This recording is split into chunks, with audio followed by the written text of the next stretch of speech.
Matinding salpukan sa primetime. Kapamilya serye na FPJ Batang Quiapo at Kapuso Telefantasia na Encantadia Chronicles Sangre. Magbabanggaan sa 8 p.m. time slot mula June 16.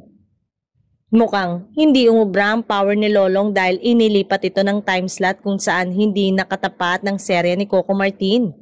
Hindi naman maiwasang bigyan ito ng mali siya lalo't pinagsasabong talaga ang Lolong at Batang Quiapo kesyo tinalo raw ulit ni Coco si Ruru matapos ang kanilang tapatan.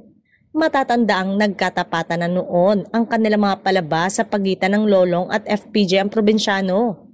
Samantala, true kaya ang balita na kabado ang GMA7 sa pagbubukas ng bago nilang programa dahil katapat nito ang FPJ Batang Quiapo ni Coco Martin na sobrang lakas daw ngayon?